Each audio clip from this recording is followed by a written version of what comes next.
നിങ്ങൾ ഇൻട്രൊഡക്ഷനിൽ തന്നെ ഇത് വിഭാഗീയതയുടെ ഭാഗമായി ഉണ്ടായ ഒരു പ്രശ്നമല്ല. വിഭാഗീയത നേരത്തെ അങ്ങനെ ഉണ്ട് എന്നുള്ള അഭിപ്രായവും എനിക്കില്ല.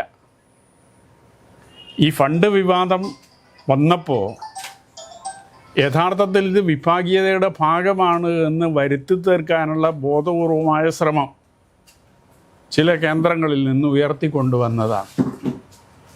അതല്ലാതെ വിഭാഗീയതയുടെ ഭാഗമായി ഉണ്ടായ ഒരു കാര്യമല്ല. കുറച്ച് വർഷമായി പാർട്ടിക്കകത്ത് നിന്നുകൊണ്ട് ഇത്തരം തെറ്റായ പ്രവണതകൾക്കെതിരെ പോരാടിക്കൊണ്ടിരിക്കുകയാണ്. അപ്പം അതുകൊണ്ട് പ്രയോജനമില്ല എന്ന ഒരു ഘട്ടത്തിലാണ് ഒരു പുസ്തകം ഇതുമായി ബന്ധപ്പെട്ടുകൊണ്ട് എഴുതാൻ ഞാൻ തീരുമാനിച്ചത്. ആ പുസ്തകം പൂർത്തീകരിച്ച് അതിപ്പോൾ പ്രസ്സിൽ കൊടുത്തു കഴിഞ്ഞിട്ടുണ്ട്. അച്ചടി ഏതാണ്ട് പൂർത്തിയായി എന്നാണ് ഞാൻ മനസ്സിലാക്കിയത്. അടുത്ത ആഴ്ച ആ പുസ്തകം പ്രസിദ്ധീകരിക്കും. അപ്പം അങ്ങനെ പുസ്തകം പ്രസിദ്ധീകരിക്കുമ്പോൾ സ്വാഭാവികമായും അതിനു മുമ്പ് ഈ കാര്യങ്ങൾ ജനങ്ങളോട് പറയുക. ഇത് ഞാൻ ഏരിയ സെക്രട്ടറിയായി വന്നതിന് ശേഷമാണ് 3 കണക്കുകൾ എൻ്റെ മുമ്പിൽ വരുന്നത്. ഒന്ന് 2021 നിയമസഭാ തെരഞ്ഞെടുപ്പിൻ്റെ ഫണ്ട് സംബന്ധിച്ചുള്ള കാര്യം. 2 ധനരാജ് ഫണ്ടുമായി ബന്ധപ്പെട്ടുകൊണ്ടുള്ളത്. 3 ഏരിയ കമ്മിറ്റി ഓഫീസ് നിർമ്മാണ ഫണ്ടുമായി ബന്ധപ്പെട്ടുകൊണ്ടുള്ളത്. അതിൽ ആദ്യം എൻ്റെ മുമ്പിൽ വരുന്നത് നിയമസഭാ തെരഞ്ഞെടുപ്പ് ഫണ്ടാണ്. അത് ഓഡിറ്റ് ചെയ്യാൻ പാർട്ടി എന്നെ ചുമതലപ്പെടുത്തുകയാണ്. അപ്പോൾ അത് ഓഡിറ്റ് ചെയ്യാൻ ചുമതലപ്പെടുത്തിയതിൻ്റെ അടിസ്ഥാനത്തിൽ കണക്ക് പരിശോധിച്ചപ്പോഴാണ് ഞെട്ടിക്കുന്ന ചില വിവരങ്ങൾ മനസ്സിലാക്കാൻ സാധിച്ചത്. അപ്പോൾ അത് പാർട്ടിയുടെ ശ്രദ്ധയിൽപ്പെടുത്തി. പക്ഷേ കാര്യമായ നടപടിയൊന്നും ഉണ്ടായില്ല. അതിന് മുമ്പുള്ള 2 കാര്യങ്ങളാണ് ധനരാജ് രക്തസാക്ഷി ഫണ്ടും അതുപോലെ തന്നെ കെട്ടിട നിർമ്മാണ ഫണ്ടും. എങ്കിലും ഇതിന് ശേഷമാണ് ആ കണക്ക് കമ്മിറ്റി മുമ്പാകെ വരുന്നത്. 2021 നവംബറിലാണ് ഏരിയ സമ്മേളനം മഹാദേവ ഗ്രാമത്തിൽ വെച്ച് നടക്കുന്നത്. അപ്പോൾ 17 കെട്ടിട നിർമ്മാണം പൂർത്തീകരിച്ച് ജനുവരി മാസം മുഖ്യമന്ത്രി ഉദ്ഘാടനം ചെയ്തതാണ്. 2017 ഡിസംബർ മാസം ചേർന്ന കരിവള്ളൂരിൽ നടന്ന ഏരിയ സമ്മേളനത്തിൽ അതിൻ്റെ ചെലവ് കണക്കുകളെല്ലാം അംഗീകരിച്ചതാണ്, സമ്മേളനത്തിൽ അവതരിപ്പിച്ചതുമാണ്. അന്ന് TI മധുവാണ് സെക്രട്ടറി. അവരായിരുന്നു ഫണ്ട് പിരിക്കാൻ അതെ, അവർ സെക്രട്ടറി ആയിരിക്കുന്ന സന്ദർഭത്തിലാണ് 2017 ഡിസംബർ 8, 9 തീയതികളിൽ കരിവള്ളൂർ വെച്ച് ചേർന്ന സമ്മേളനത്തിലാണ് മധു സെക്രട്ടറി സ്ഥാനത്ത് നിന്ന് മാറുന്നത്. അപ്പോൾ അതുവരെയുള്ള ചെലവ് കണക്കുകൾ ആ കമ്മിറ്റി അംഗീകരിച്ച് റിപ്പോർട്ടിൽ ഉൾക്കൊള്ളിച്ചതാണ്. വരവെന്ന് പറയാൻ സാധിക്കുമായിരുന്നില്ല. കാരണം ഒരു സമ്മാന പദ്ധതി വഴി ധനസമാഹരണം ആണ് ആലോചിച്ചത്. അത് 2018 മാർച്ചിൽ അവസാനിക്കും അതിൻ്റെ കാലാവധി. അപ്പോൾ മാർച്ചിന് ശേഷം മാത്രമേ അതിൻ്റെ കണക്ക് പറയാൻ സാധിക്കുമായിരുന്നുള്ളൂ. അതുകൊണ്ട് വരവിൻ്റെ കണക്ക് പറഞ്ഞില്ല. അപ്പോൾ 2018 മാർച്ചിൽ ഇത് അവസാനിച്ചുവെങ്കിലും ഈ 2021 വരെയും ഇതിൻ്റെ കണക്ക് കമ്മിറ്റിയിൽ അവതരിപ്പിക്കുന്നില്ല. 2021 അവതരിപ്പിച്ചപ്പോൾ തന്നെ ഒറ്റ നോട്ടത്തിൽ അതിൽ ചില ക്രമക്കേടുകളുള്ളതായി കണ്ടു. അപ്പോൾ ഇതുമായി ഒരു ബന്ധം എനിക്കില്ലെങ്കിലും സമ്മേളന റിപ്പോർട്ടിൽ അത് ഉൾക്കൊള്ളിക്കുമ്പോൾ ഞാനാണത് സമ്മേളനത്തിൽ അവതരിപ്പിക്കേണ്ടത്. അപ്പം അങ്ങനെ വരുമ്പോൾ അത് കൃത്യമായി പരിശോധിക്കാതെ സമ്മേളനത്തിൽ അവതരിപ്പിക്കാൻ കഴിയില്ല എന്നുള്ളത് കൊണ്ട് ഈ 2 കണക്കും ധനരാജ് ഫണ്ടും കെട്ടിട നിർമ്മാണ ഫണ്ടും 2 ഞാൻ വിശദമായ പരിശോധനയ്ക്ക് വിധേയമാക്കാൻ തീരുമാനിച്ചതാണ്. അതിൽ 2ലും ചില ക്രമക്കേടുകൾ കണ്ടു. ഈ 3 കാര്യങ്ങളും പാർട്ടി നേതൃത്വത്തിൻ്റെ ശ്രദ്ധയിൽ വാക്കാലും രേഖാമൂലവും പെടുത്തിയതാണ്. ആ റിപ്പോർട്ട് വെച്ചുകൊണ്ട് പാർട്ടി ജില്ലാ കമ്മിറ്റി ചർച്ച ചെയ്ത് ഈ കണക്ക് അവതരിപ്പിക്കാൻ വൈകിയതിൻ്റെ പേരിൽ ചിലരുടെ പേരിൽ നടപടി സ്വീകരിക്കുക എന്നുള്ളതല്ലാതെ ധനാപകരണവുമായി ബന്ധപ്പെട്ടല്ല നടപടി സ്വീകരിച്ചത്. ആ കൂട്ടത്തിൽ ഒരു തെറ്റും ചെയ്യാതെ തന്നെ ഏരിയ സെക്രട്ടറി സ്ഥാനത്ത് നിന്ന് മാറ്റുകയും ചെയ്തു. ഈ കാര്യം റിപ്പോർട്ട് ചെയ്ത് തീരുമാനിക്കാൻ ചേർന്ന ഏരിയ കമ്മിറ്റി യോഗത്തിൽ 21 AC അംഗങ്ങളിൽ 17 പേരും ഏരിയ സെക്രട്ടറിയെ മാറ്റാൻ പാടില്ല എന്ന ഉറച്ച നിലപാട് സ്വീകരിച്ചതാണ്. പക്ഷേ ഇത് ജനാധിപത്യ കേന്ദ്രീകരണ തത്വം അംഗീകരിച്ചിട്ടുള്ള പാർട്ടിയാണ്. ഉപരി കമ്മിറ്റിക്ക് തീരുമാനമെടുക്കാൻ അധികാരമുണ്ട്. അങ്ങനെ തീരുമാനിച്ചാൽ അത് അംഗീകരിക്കാനുള്ള ബാധ്യത കീഴ് കമ്മിറ്റികൾക്കുണ്ട് എന്ന നിലയിൽ ഏരിയ കമ്മിറ്റിയെ കൊണ്ട് അടിച്ചേൽപ്പിച്ച് അംഗീകരിപ്പിക്കുകയായിരുന്നു. അപ്പോൾ അതേ തുടർന്ന് ഞാൻ പ്രവർത്തനത്തിൽ മാറിയിരുന്നു. ഏതാണ്ട് ഒരു 8 മാസം ഒരു പ്രവർത്തനവുമായും ഞാൻ സഹകരിക്കാൻ സന്നദ്ധമായില്ല. പിന്നീട് പാർട്ടി സഖാക്കളെല്ലാം സംസാരിച്ച് ഇങ്ങനെ മാറി നിൽക്കുന്നത് ശരിയല്ല എന്ന് പറഞ്ഞ് വീണ്ടും പാർട്ടിക്കകത്ത് തിരിച്ചു പോകുന്നതിന് വേണ്ടിയുള്ള ഒരു സമീപനം എൻ്റെ ഭാഗത്തു നിന്നുണ്ടായതാണ്. തിരിച്ചു പോയതിന് ശേഷവും വേട്ടയാടുന്ന ഒരു നടപടിയാണ്, നിലപാടാണ് പാർട്ടിയുടെ ഭാഗത്തു നിന്നുണ്ടായത്. അപ്പം അങ്ങനെ വരുമ്പോൾ ഇത് ജനങ്ങളോട് പറയല്ലാതെ, കാരണം പാർട്ടി തന്നെ പറയുന്ന ഒരു കാര്യം നേതൃത്വം തെറ്റ് ചെയ്യുമ്പോൾ അണികൾ തിരുത്താൻ സന്നദ്ധമാകണം എന്നതാണ്. അപ്പോൾ ആ നിലയിലുള്ള ഒരു പരിശ്രമമാണ് ഞാനിപ്പോൾ നടത്തുന്നത്. എൻ്റെ പുസ്തകത്തിൻ്റെ പേര് തന്നെ നേതൃത്വത്തെ അണികൾ തിരുത്തണം എന്നതാണ് പുസ്തകത്തിൻ്റെ പേര്. ശബ്ദിക്കുന്നവരെ പുറത്താക്കുക എന്നതാണ് പാർട്ടിയുടെ നയം. ശബ്ദിക്കുന്നവരെ പുറത്താക്കുക എന്നുള്ളതല്ല, ചോദ്യം ചെയ്യുന്നവരെ ഉൾക്കൊള്ളാൻ മാനസികമായി അവർ സന്നദ്ധല്ല. എല്ലാവരും അല്ല, ഒരു വിഭാഗം. അവർക്ക് മേൽക്കൈ ലഭിക്കുന്ന ഒരു നിലയിലേക്ക് കാര്യങ്ങൾ മാറിക്കൊണ്ടിരിക്കുകയാണ്. ഇതിൽ ഈ ധനരാജ് രക്തസാക്ഷി ഫണ്ടാണ്, അത് ആ രക്തസാക്ഷി കുടുംബത്തിന് വേണ്ടി ഉപയോഗിക്കേണ്ട ഫണ്ടാണ്. നേരിട്ടുള്ള ചോദ്യം ശരിക്കും ആരുടെ കയ്യിലേക്കാണ് ഈ പണം എത്തിയത്? രക്തസാക്ഷി ഫണ്ട് 2016 ജൂലൈ 11 ധനരാജ് കൊല്ലപ്പെടുന്നത്. അപ്പോൾ അത് കഴിഞ്ഞ് കുറച്ച് ദിവസങ്ങൾക്ക് അല്ലെങ്കിൽ ആഴ്ചകൾക്ക് ശേഷം തന്നെ ഫണ്ട് പിരിക്കാൻ പാർട്ടി തീരുമാനിച്ചു. കാരണം പാർട്ടിക്ക് വേണ്ടി രക്തസാക്ഷിത്വം വരിക്കുന്നവരുടെ കുടുംബത്തെ സംരക്ഷിക്കുക എന്നുള്ളത് പാർട്ടിയുടെ ബാധ്യതയായി, ചുമതലയായി എല്ലാ കാലത്തും ഈ പാർട്ടി കാണുന്നതാണ്. അതിവിടെ മാത്രമല്ല, എല്ലായിടത്തും. അപ്പോൾ 3 കാര്യങ്ങളാണ് അങ്ങനെ ഒരു ഫണ്ട് ആലോചിക്കുമ്പോൾ പാർട്ടി കണ്ടത്. ഒന്ന്, ആ കുടുംബത്തെ സഹായിക്കാനുള്ള കാശ് ഒരു നിക്ഷേപിച്ച് നൽകുക എന്നുള്ളത്. 2, അവർക്കൊരു വീട് നിർമ്മിച്ച് നൽകുക എന്നുള്ളത്. 3, ആ കേസ് നടത്തിപ്പുമായി ബന്ധപ്പെട്ടുകൊണ്ടുള്ള ചിലവുകൾ കുറച്ച് വരുമല്ലോ. പ്രോസിക്യൂഷനാണ്, ഗവൺമെൻറ്റാണ് എങ്കിലും അപ്പോൾ അതിന് പുറമെ ചില ചിലവുകളിലൊക്കെ വരുന്നതാണ്. ചിലപ്പോൾ സ്പെഷ്യൽ പ്രോസിക്യൂട്ടറെ നമുക്ക് നിശ്ചയിക്കേണ്ടി വരും. അപ്പോൾ ആ നിലയിൽ കേസിൻ്റെ ചിലവുകളും നിർവഹിക്കുക. ഈ 3 കാര്യങ്ങൾക്ക് വേണ്ടിയാണ് ഫണ്ട് പിരിച്ചത്. അതിൽ ഈ 2017 കരിവള്ളൂർ സമ്മേളനത്തിന് മുമ്പ് തന്നെ ഈ ധനസഹായം നൽകി അതിൻ്റെ ചിലവ് കണക്കൊക്കെ, വരവ് ചിലവ് കണക്കൊക്കെ അവിടെ അവതരിപ്പിച്ചിരുന്നു. അതിനുശേഷം വീട് നിർമ്മാണം പിന്നീടാണ് നടക്കുന്നത്. ആ സമ്മേളന റിപ്പോർട്ടിൽ അവതരിപ്പിച്ച കണക്കിൽ തന്നെ വരവിൽ പിന്നീട് ഇപ്പോൾ ഞാൻ പരിശോധിച്ചപ്പോൾ ഏതാണ്ട് 10 ലക്ഷത്തിൻ്റെ കുറവ് ആ വരവിലുണ്ടായി.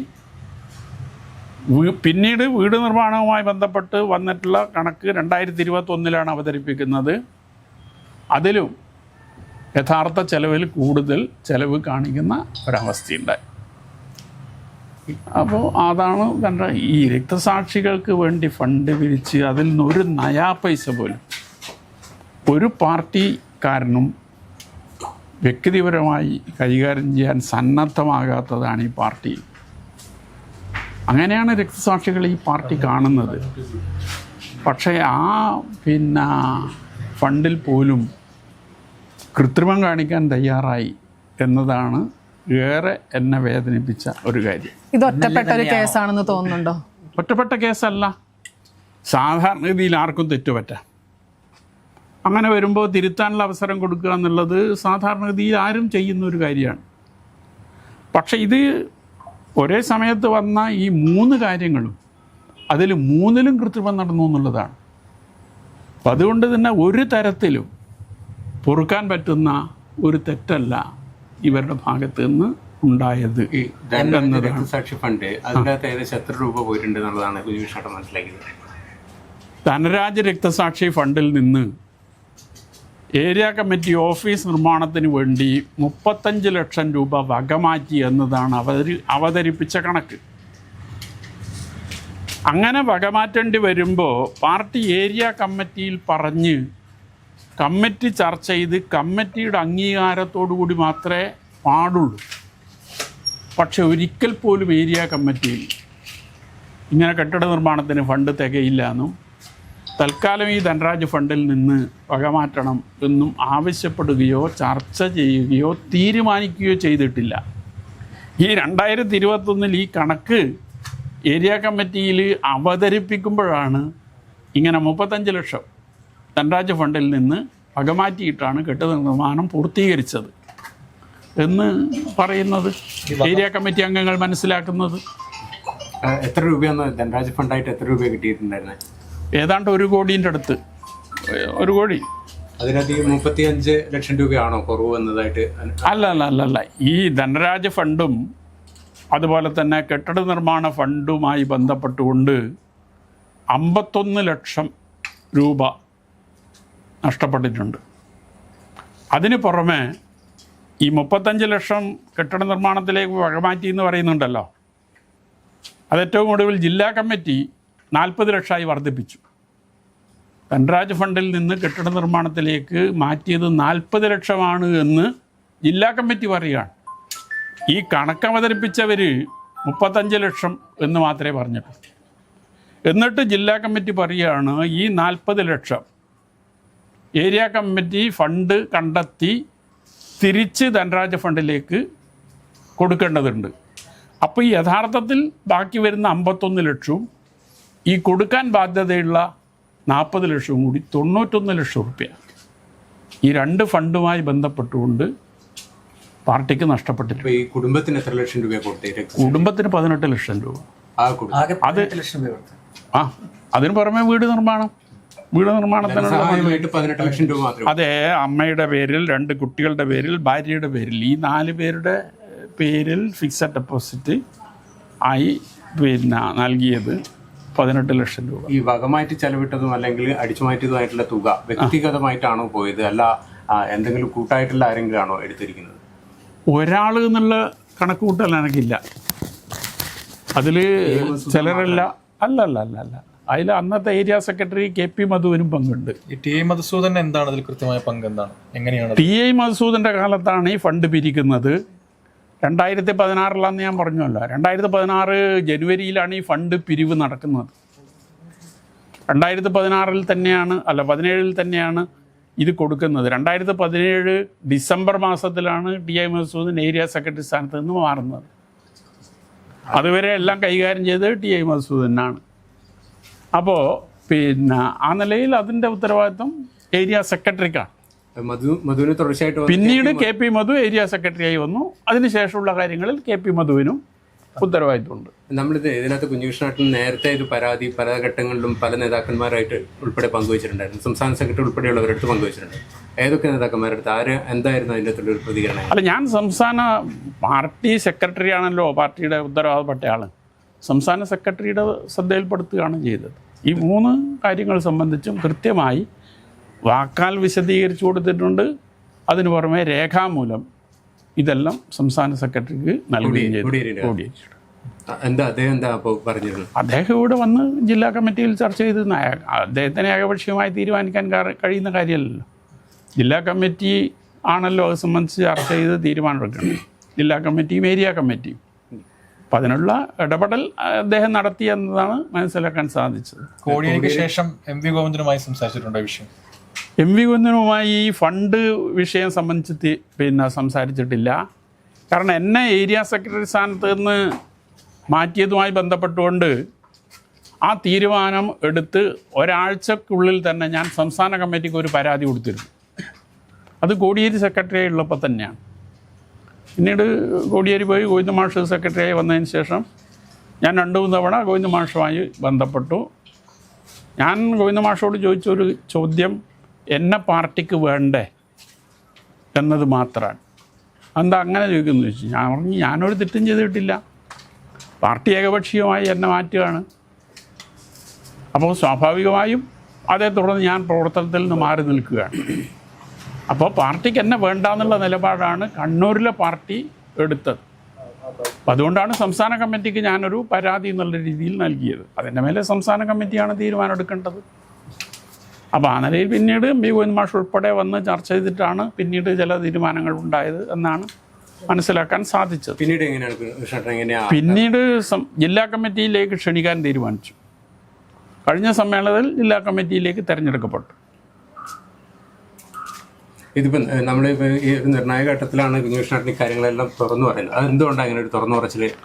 പാർട്ടിക്കകത്ത് ഇത് നിരന്തരം ഉന്നയിച്ചിട്ടും പരിഹാരമാകുന്നില്ല എന്ന ഒരു ഘട്ടത്തിലാണ് ജനങ്ങളോട് തുറന്നു പറയുക എന്ന ഒരു നിലപാട് ഞാൻ സ്വീകരിച്ചത്. അതിന് ഒരു പുസ്തകം എഴുതുക എന്ന ഒരു രീതിയാണ് ഞാൻ അവലംബിച്ചത്. പാർട്ടിയുടെ പോക്ക് ശരിയായ രീതിയിലല്ല എന്നാണോ വിലയിരുത്തുന്നത്? പാർട്ടിയുടെ പോക്ക് ശരിയായ രീതിയിലല്ല എന്നതല്ല, പാർട്ടി നേതൃത്വത്തിൽ ഒരു വിഭാഗം, പാർട്ടി തന്നെ എല്ലാ കാലത്തും പറഞ്ഞുകൊണ്ടിരിക്കുന്നത് തെറ്റ് ചെയ്യുമ്പോൾ തിരുത്തിക്കാനുള്ള ഉത്തരവാദിത്വം പാർട്ടി സഖാക്കൾക്കാണ്, പാർട്ടി അണികൾക്കാണ് എന്നതാണ്. അപ്പം അത് നിർവഹിക്കുന്നു എന്ന് മാത്രമേ ഉള്ളൂ. ഞാൻ എൻ്റെ പുസ്തകത്തിന് കൊടുത്ത പേര് നേരത്തെ പറഞ്ഞു, നേതൃത്വത്തെ അണികൾ തിരുത്തണം എന്നതാണ്. തിരുത്തൽ ശക്തിയായി മാറാൻ ഈ ഒറ്റയ്ക്ക് എങ്ങനെ കഴിയുമെന്നതൊന്നും എനിക്കറിയില്ല. പക്ഷേ ഇത് അംഗീകരിച്ചുകൊണ്ട്, ഈ ഒരു സമീപനം ഉൾക്കൊണ്ടുകൊണ്ട്, അല്ലെങ്കിൽ ഇങ്ങനെ ഒരു നിലപാട് അംഗീകരിച്ചുകൊണ്ട് മുന്നോട്ട് പോകാൻ സാധിക്കില്ല. കമ്മ്യൂണിസ്റ്റ് മൂല്യങ്ങൾക്ക് വിരുദ്ധമാണ്, കമ്മ്യൂണിസ്റ്റ് സംഘടനാ തത്വങ്ങൾക്ക് വിരുദ്ധമാണ്. ചെയർമാൻ അയാളല്ല, അന്ന് ഏരിയ സെക്രട്ടറി അയാളാണ്. ഏരിയ സെക്രട്ടറിയുടെ നിയന്ത്രണത്തിലാണ്. എന്ത് നടന്നു എന്നുള്ളത് നമുക്ക് അറിയില്ല. സ്വാഭാവികമായിട്ടും 20 കോടി രൂപയാണ് അതിനു വേണ്ടി മുടക്കിയത്. ആ സ്ഥലത്തിന് വേണ്ടി മുടക്കിയത് 20 കോടി രൂപയാണ്. ജില്ലാ കമ്മിറ്റി നിശ്ചയിച്ച കമ്മീഷൻ വിലയിരുത്തിയത് ഈ 20 കോടി ഒരു മൃതമൂലധനമായി മാറിയിരിക്കുന്നു എന്നാണ്.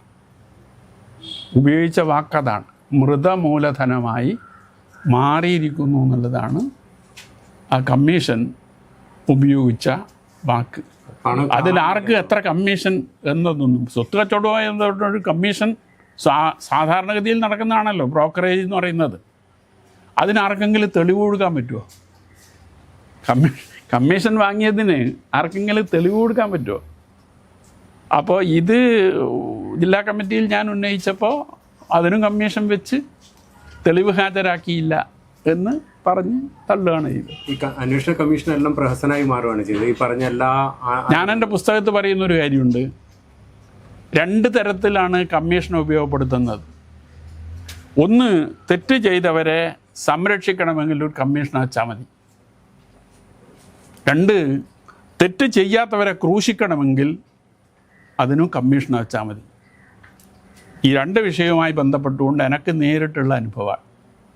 ഈ രണ്ടിലും കുഞ്ഞുകൃഷ്ണനെ ക്രൂശിക്കാനുള്ള മാർഗമായിട്ടാണ് മാറ്റിയത്. അതെ, അല്ലെങ്കിൽ എന്നെ ഏരിയ സെക്രട്ടറി സ്ഥാനത്ത് നിന്ന് മാറ്റേണ്ട കാര്യമില്ലല്ലോ. അന്ന് ജില്ലാ സെക്രട്ടറി MV ജയരാജൻ നടത്തിയ എല്ലാ മാധ്യമ സമ്മേളനങ്ങളിലും ഞാൻ ഒരു തെറ്റും ചെയ്തിട്ടില്ല എന്ന് നിരന്തരം പറഞ്ഞുകൊണ്ടിരുന്നതാണ്. തെറ്റിയാൽ തന്നെ ഏരിയ സെക്രട്ടറി സ്ഥാനത്ത് നിന്ന് മാറ്റി.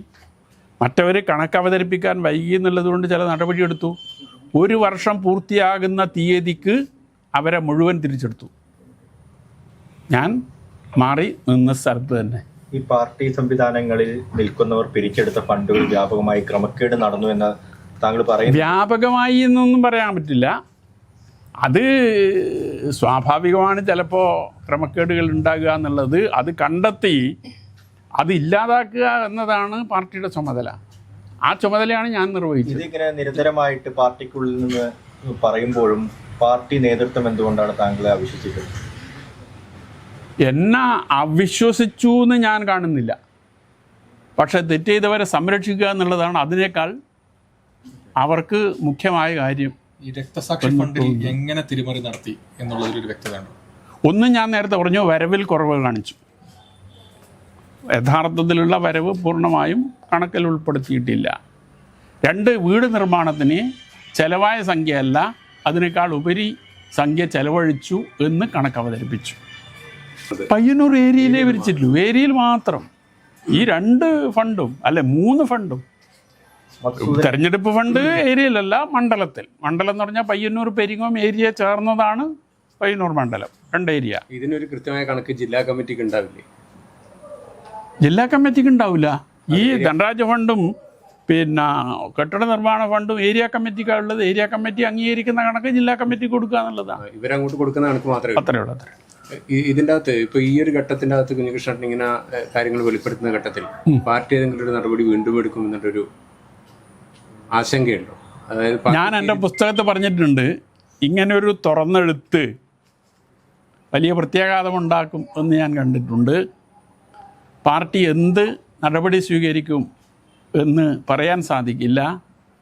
എന്ത് നടപടി സ്വീകരിച്ചാലും എനിക്ക് ഒരു ഭയവും ഇല്ല എന്ന് ഞാൻ പുസ്തകത്തിൽ പറഞ്ഞിട്ടുണ്ട്. അവസാനം പറഞ്ഞൊരു കാര്യം, ചിലപ്പോൾ ഈ പുസ്തകം പുറത്തു വന്നാൽ എന്നെ പാർട്ടിയിൽ നിന്ന് പുറത്താക്കിയേക്കാം എന്നും ഞാൻ ആ പുസ്തകത്തിൽ രേഖപ്പെടുത്തിയിട്ടുണ്ട്. പുസ്തകം അടുത്ത ആഴ്ച ജനങ്ങളുടെ കയ്യിലെത്തും. ഈ ഫണ്ട് ക്രമക്കേടിൽ ടി.ഐ. മധുസൂദനൻ ഇടപെട്ടത് എങ്ങനെയാണ്? അദ്ദേഹം ഇതിൽ എന്തെങ്കിലും പങ്കുപറ്റിയിട്ടുണ്ടോ? ഉണ്ട്. അതെങ്ങനെയാണ്? ഈ തെരഞ്ഞെടുപ്പുമായി ബന്ധപ്പെട്ടുകൊണ്ടുള്ള ഫണ്ടിൽ വലിയ ഭാഗം പിരിക്കുന്നത് ടി.ഐ. മധുസൂദനാണ്. അതിലാണ് കൃത്രിമം നടത്തിയത്. ഒന്ന്, ഫണ്ട് പിരിച്ച റെസീറ്റ് മാറ്റിവെച്ച് കാണാതായി എന്ന് പറഞ്ഞ് വ്യാജ റെസീറ്റ് സൊസൈറ്റി പ്രസിൻ്റെ പേരിൽ മറ്റൊരു സ്വകാര്യ പ്രസിൽ നിന്ന് വ്യാജ റെസീറ്റ് അച്ചടിച്ച് അതിൽ പുതുതായി റെസീറ്റ് മുറിച്ചപ്പോൾ നേരത്തെ മുറിച്ച അത്രയും റെസീറ്റ് ഇതിൽ മുറിക്കുന്നില്ല. ഈ ടി.ഐ. മധുസൂദനെതിരെ താങ്കൾ നിരന്തരമായി പരാതി പറഞ്ഞിട്ട് എന്തുകൊണ്ടാണ് പാർട്ടി സംരക്ഷിക്കുന്നത്? ടി.ഐ. മധുസൂദനെതിരെ ഞാൻ നിരന്തരമായി പരാതി പറഞ്ഞിട്ടേ ഇല്ല. ഞാൻ പയ്യന്നൂരിലെ പാർട്ടിക്കകത്തുള്ള നടക്കാൻ പാടില്ലാത്ത കാര്യങ്ങൾ പാർട്ടിയുടെ ശ്രദ്ധയിൽപ്പെടുത്തി എന്ന് മാത്രമേ ഉള്ളൂ. ടി.ഐ. മധുസൂദനെതിരെ, ടി.ഐ. മധുസൂദൻ ഒറ്റക്കാണ് ഇത് ചെയ്തത് എന്ന അഭിപ്രായം എനിക്കില്ല. ഇതിൽ മറ്റു ചിലരുണ്ട്. അത് നടപടി പാർട്ടി എടുത്തിട്ടുണ്ടല്ലോ, അതിൽ വ്യക്തമാണല്ലോ. ആസൂത്രണം നടന്നിട്ടുണ്ട്. ആസൂത്രണം നടന്നിട്ടുണ്ടാവണ്ടേ? ഒന്നിൽ കൂടുതൽ പേര് ചേർന്ന് നടത്തുമ്പോൾ സാധാരണഗതിയിൽ ആസൂത്രണം നടന്നിട്ടുണ്ടാവണ്ടേ? ഉണ്ടോ ഇല്ലയോ എന്ന് എനിക്കറിയില്ല. ഇതിനകത്ത് നമ്മളിങ്ങനെ ആരോപണം ഉന്നയിക്കുന്ന ഘട്ടത്തിൽ പ്രത്യക്ഷമായിട്ട് ഇപ്പോൾ ടി.ഐ. മധുസൂദനൻ അല്ലെങ്കിൽ മറ്റ് ആൾക്കാരെ, നിങ്ങളിപ്പോൾ സൂചിപ്പിച്ച ആൾക്കാർ, അവർക്കൊക്കെ പ്രത്യക്ഷമായിട്ട് ഇത്ര വലിയ അത് അവരുടെ സ്വത്തിനകത്ത് അല്ലെങ്കിൽ ഏതും കാര്യങ്ങളിൽ വർധനവുണ്ടായി എന്നുള്ളത് പൊതുസമൂഹത്തിൽ ബോധ്യപ്പെടുന്ന തരത്തിലുള്ള കാര്യങ്ങൾ നമുക്ക് പറയാൻ പറ്റും? അത് പറയാൻ പറ്റില്ല. കാരണം ഇന്ന് നടക്കുന്ന കാര്യങ്ങളൊക്കെ തെളിവ് എന്നുള്ള രീതിയിൽ ഹാജരാക്കാൻ പല പ്രയാസങ്ങളുണ്ട്. എന്താണ് പലരും പറയുന്ന ബിനാമി വ്യാപാരങ്ങളുണ്ട് എന്നൊക്കെ പറയുന്നുണ്ട്. അപ്പോൾ അത് നിങ്ങളുടെ മുമ്പിൽ ഉന്നയിക്കണമെങ്കിൽ എൻ്റെ മുമ്പിൽ തെളിവുണ്ടാണ്ടേ? തെളിവില്ലാതെ ഒരു കാര്യം ഉന്നയിക്കാൻ കഴിയില്ലല്ലോ.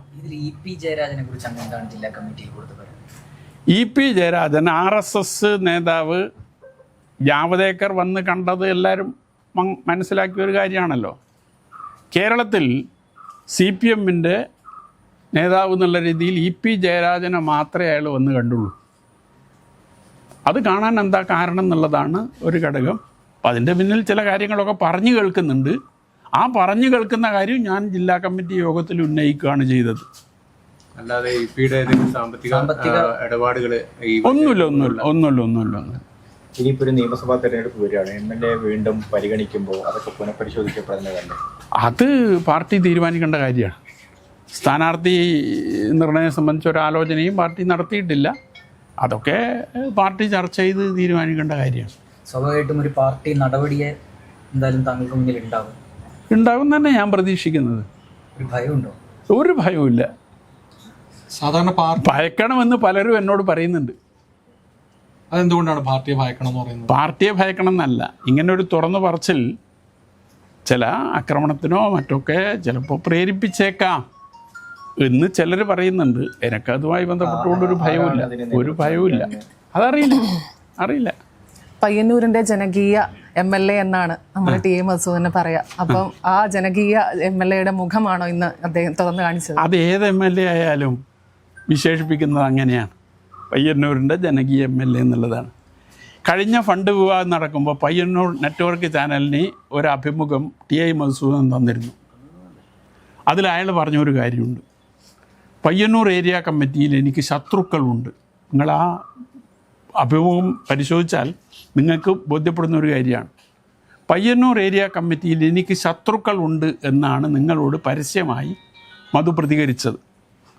ഇന്നേ വരെ അങ്ങനെ ഒരു വിഷയം പയ്യന്നൂർ ഏരിയ കമ്മിറ്റിയിൽ ഉന്നയിക്കാനോ ചർച്ച ചെയ്യാനോ സന്നദ്ധമായിട്ടില്ല. ശത്രുക്കളുണ്ട് എങ്കിൽ പാർട്ടി സഖാക്കൾ തമ്മിൽ ശത്രുത ഉണ്ടാകാൻ പാടില്ലല്ലോ. ആരാണ് ശത്രു എന്നത് സംബന്ധിച്ച് കമ്മിറ്റിയിൽ ചർച്ച ചെയ്ത് ശത്രുത ഉണ്ടെങ്കിൽ ആ ശത്രുതക്ക് എന്താണ് കാരണമെന്ന് ചർച്ച ചെയ്താൽ മാത്രമല്ലേ പരിഹരിക്കാൻ സാധിക്കൂ. നിങ്ങളുടെ അഭിമുഖത്തിൽ പറഞ്ഞതല്ലാതെ ഇന്നേ വരെ അത് ഏരിയ കമ്മിറ്റിയിൽ ഉന്നയിച്ച് ചർച്ച ചെയ്യാൻ സഖാവ് തയ്യാറായിട്ടില്ല. ഒരു കാര്യം ഇത് നേരത്തെ നമ്മൾ എം.വി. ഗോവിന്ദന്റെ അടുത്തും കോടിയേരിയുടെ അടുത്തും ഈ വിഷയങ്ങൾ അവതരിപ്പിച്ചു. എം.വി. ഗോവിന്ദ മാഷ് അടുത്ത് ഉന്നയിച്ചിട്ടില്ല എന്ന് ഞാൻ പറഞ്ഞില്ലേ? പിന്നീട് മറ്റു കാര്യങ്ങൾ അല്ല, ഞാൻ എന്നെ പാർട്ടിക്ക് വേണ്ടതെന്നുള്ള ഒറ്റ ചോദ്യം ഗോവിന്ദ മാഷോട് ഞാൻ ചോദിച്ചു. ഈ വിവരങ്ങൾ പിണറായിന്റെ അടുത്ത് പറഞ്ഞിട്ടുണ്ടോ? അത് ഞാൻ ഇതിൽ ഏഷ്യാനെറ്റിൽ കൊടുത്ത അതിൽ പറഞ്ഞിട്ടുണ്ട്. പിണറായി അടുത്ത് ഞാൻ പറഞ്ഞിട്ടില്ല. പക്ഷെ പിണറായിക്ക് അത് അറിയാം. അതെങ്ങനെ? പിണറായിക്ക് അറിയാമെന്നതിന് എൻ്റെ മുമ്പിൽ തെളിവുണ്ട്. അത് ഞാൻ പറയുന്നില്ല. അല്ല, പിണറായി ഏതെങ്കിലും തരത്തിൽ ഇതിനകത്ത് കൃഷ്ണനെ ഇല്ല ഇല്ല ഇല്ല ഇല്ല ഇല്ല ഇല്ല അദ്ദേഹം അറിഞ്ഞിട്ടും അതിൽ അദ്ദേഹത്തിൻ്റെതായ ഒരു ഇടപെടൽ നടത്തിയിട്ടില്ല എന്നുള്ളതാണോ? അദ്ദേഹത്തിന് ചെയ്യാലോ. അദ്ദേഹം അല്ല, സാധാരണഗതിയിൽ പാർട്ടി സെക്രട്ടറി ആണല്ലോ കൈകാര്യം ചെയ്യേണ്ടത്. എല്ലാം കെട്ടിട നിർമ്മാണ കമ്മിറ്റിയുടെ സെക്രട്ടറി ടി.ഐ. മധുസൂദനാണ്. കൃത്യമായി വരവ് ചെലവ് കണക്ക് തയ്യാറാക്കി അവതരിപ്പിക്കാനുള്ള ബാധ്യത അദ്ദേഹത്തിനാണ്. ആ കണക്കിലാണ് ഞാൻ നിങ്ങളോട് അങ്ങനെ പറയാൻ കഴിയില്ല വെച്ചിട്ടാണ് ഒരു കണക്ക് കമ്മിറ്റിയിൽ അവതരിപ്പിച്ചു. പയ്യന്നൂരിലെ സഹകരണ ജീവനക്കാർ ഒരു മാസത്തെ വേതനാണ് ആപ്പീസിന് വേണ്ടി സംഭാവന ചെയ്തത്. ഏരിയ കമ്മിറ്റി ആപ്പീസിന് വേണ്ടി സംഭാവന ചെയ്ത് ഒരു മാസത്തെ വേതന. അതിലൊരു നയാ പൈസ വരവിലില്ല. 70 ലക്ഷം റുപ്യ വരും. 70 ലക്ഷം റുപ്യ ഈ സഹകരണ ജീവനക്കാരിൽ നിന്ന് ലഭിച്ച ഫണ്ട് മാത്രം വരും. വരവ് ചെലവാണൊക്കെ അവതരിപ്പിച്ചപ്പോൾ ഒരു നയാ പൈസ അങ്ങനെ ഒരു വരവില്ല. ആ 70 ലക്ഷം വരവില്ലാത്തിടത്താണ് 35 ലക്ഷം ധനരാജ് ഫണ്ടിൽ നിന്ന് വകമാറ്റി കെട്ടിട നിർമ്മാണം പൂർത്തീകരിച്ചു എന്ന് പറയുന്നത്. ഈ 70 ലക്ഷം വരവ് ഉൾപ്പെടുത്തിയാൽ ഈ 35 ലക്ഷം ധനരാജ് ഫണ്ടിൽ നിന്ന് വകമാറ്റേണ്ട കാര്യമില്ല. 35 ലക്ഷം ബാക്കിയുണ്ടാവും. അപ്പോൾ അത് ആ കെട്ടിട നിർമ്മാണ കമ്മിറ്റി സെക്രട്ടറി ടി.ഐ. മധുസൂദനാണ്. ധനരാജിൻ്റെ വിഷയത്തിൽ അന്നത്തെ പാർട്ടി ഏരിയ സെക്രട്ടറി ടി.ഐ. മധുസൂദനാണ്. അതിനുശേഷം 2017 ഡിസംബറിന് ശേഷം കെ.പി. മധു ഏരിയ സെക്രട്ടറിയായി വന്നു. അയാൾക്കും ഇതിൽ പങ്കുണ്ട്.